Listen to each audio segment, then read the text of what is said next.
Hey guys, this is Bhamik and welcome to CyberSecurityTV.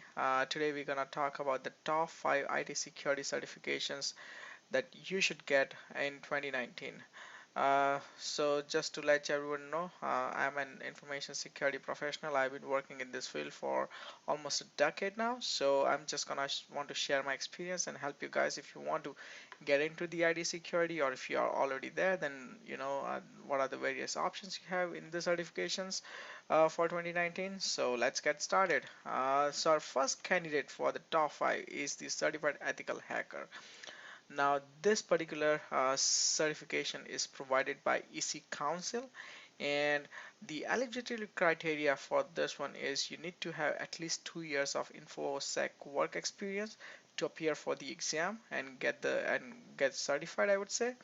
But again, it's good because if you do not have experience, let's say you are just a starter in IT, or you are just out of college and you still want to get into this information security, then you can attend the training that's provided by any of the certified vendor, and then you can appear for the exam. And that's exactly what I did when I started my career and wanted to get into the information security. So I attended training and then appear for the exam. And just to be like honest, like it doesn't require much of the time to actually study for this exam, because this is more of a like a theoretical exam where you would get a set of questions with the multiple choice answer, and you could select appropriate answer, and then you can get the passing rate, which is I don't remember. I guess it's 70 to 75%. If you get that much, then you can get the certificate.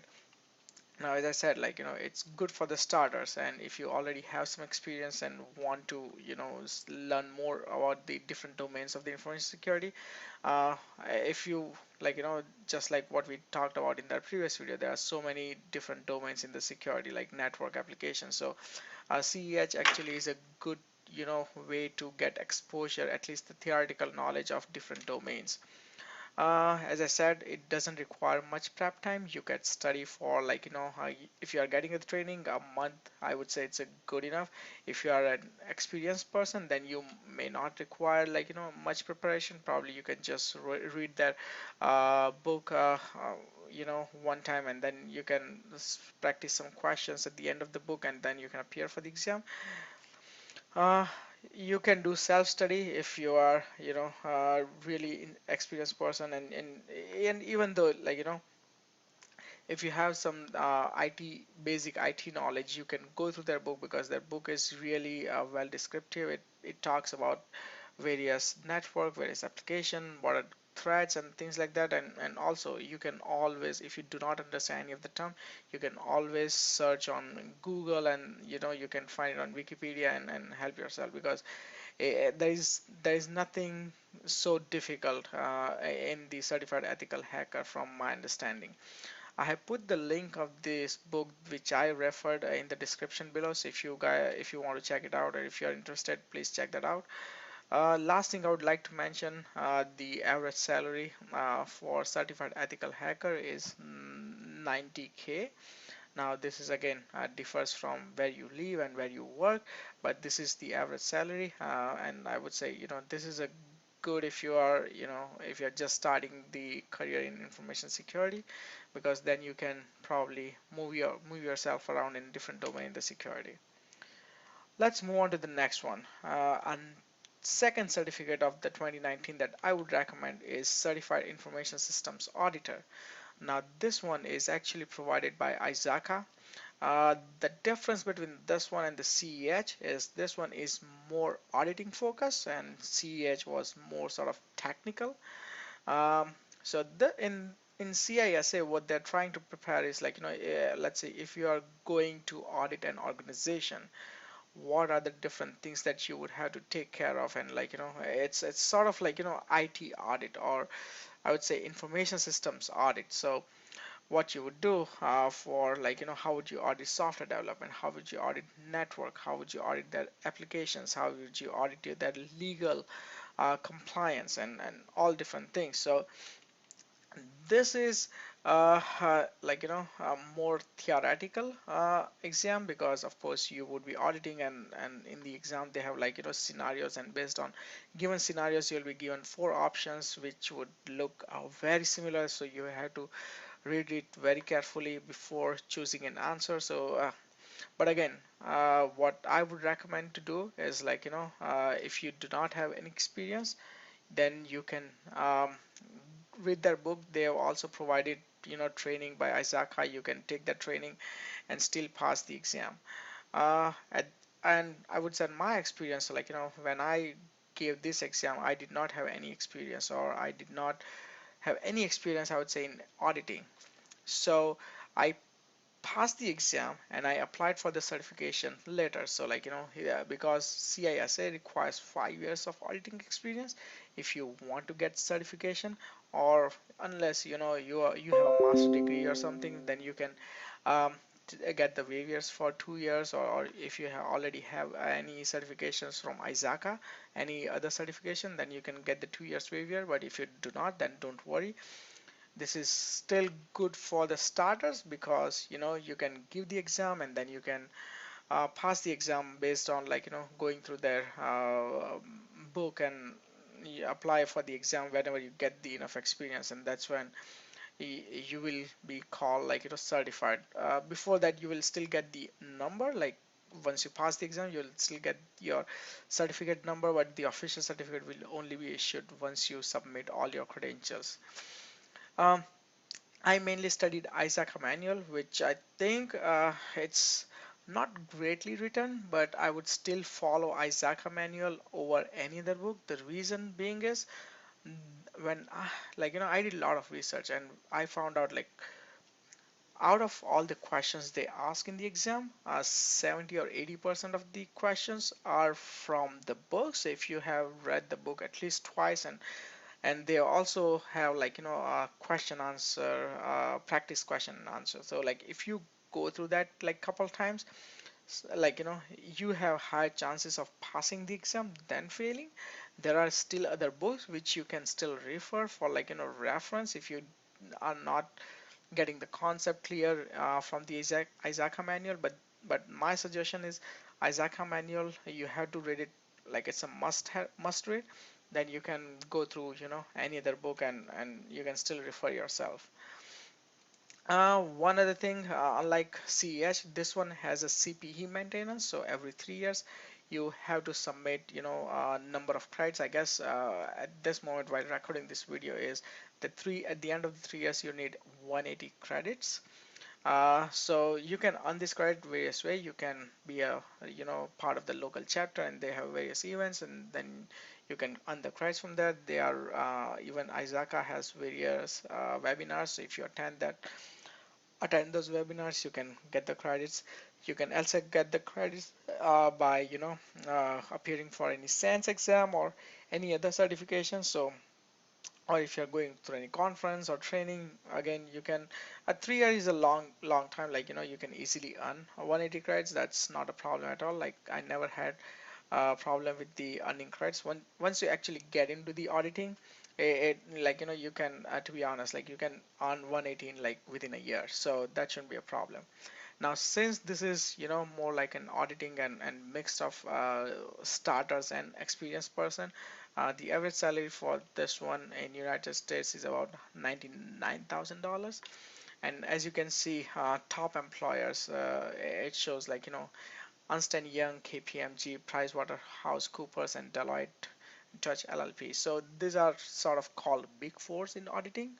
These are the biggest four firms in the auditing, and that's why if you have this certification, you have higher chances of getting in one of this big organization. Let's see the third one. So third certificate which I think is relevant is CISSP, and this one has more or less same eligibility criteria. So this one still requires 5 years of auditing experience. You can get 1 year of waiver based on whether you are whether you have experience, or whether you have a master degree or any other certification. Same concept as CISA. You can pass the exam and you can apply for the certification later on. So that shouldn't be a problem.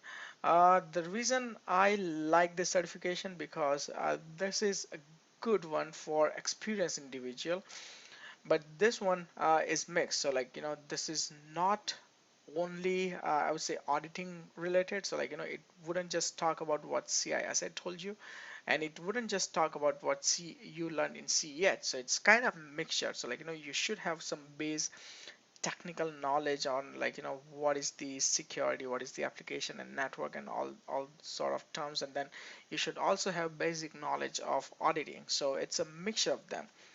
uh, I would say CISSP is an elite qualification, which shows to your employer and colleagues that you have a solid foundation in digital security. And it is one of the most sought after certification in information security. So anyone who are looking to advance their career would well to complete the certification. So if even if you just Google it like top paying certification and like IT certification, then you would see CISSP is on the list, and I have been seeing this past so many years, like because CISSP has got such a good reputation and their course syllabus is also well aligned. So anyone who has the certification will do very well in their career.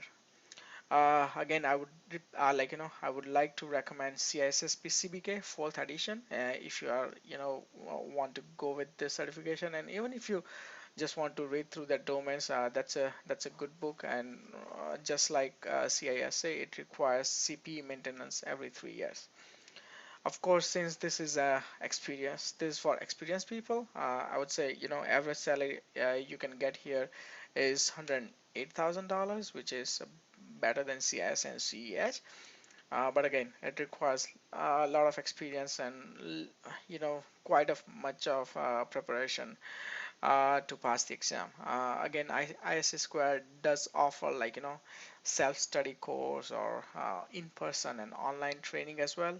So if you are not sure like whether you can do self-study or not, you can always check that out. Next one we have is from Global Information Assurance Certification. So let's just talk about them first. So they are the leading provider and developer of cybersecurity certification and is globally recognized by government, military, and industry leaders. GISE tests and validate the ability of practitioners in areas such as security administration, forensics, management, audit, software security, and legal best practices. So they pretty much offer certifications in different domains, in technical, non-technical, just like ISACA and IC Square. This one, so GSEC. This is for designed for candidates who wants to demonstrate skills in IT system roles and information security tasks. So, for example, let's say you are an IT person and you want to get into the IT security, then this is good because it does not have any eligibility requirement. This is also seen as a highly desirable certification as it teaches, general security best practices and methods for real world application, and which is great. Like, for anyone who wants to start, you want to start from the base, and this is a good cert because it's sort of like, similar to CEH, but it's not that technical. You can still like, do the self study, read through the book, and get the certification. The only difference I would say between CEH and GSEC is like this one has a CPE requirement. So every 4 years you kind of need to submit certain CPEs to maintain your certification. So you have to pay the fees and then earn the certificate, like renew your certificate. This will this certification from my perspective will increase your confidence and proficiency in system security and protections. This certification is excellent qualification to have on your CV. So like if you are just out of college and if you want to get in security, so by having the certification you can at least demonstrate that you have basic understanding of security. Salary for this one is around 90K, which is I guess similar to what we were getting in CH, because this certification is pretty much same as CH, only the difference I said like CPE requirements. Last one, but not the least.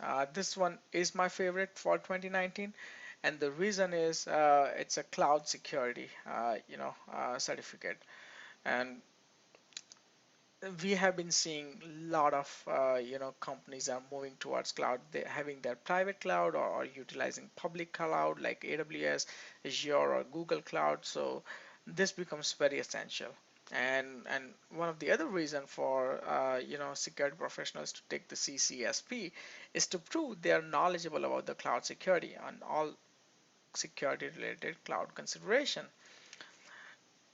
So, for example, you are working in the IT or let's say DevOps or something where you have experience with, cloud deployment and doing other things in the cloud, but now you are not so experienced with the security, then you should be if you want to get into security, then this is a good point.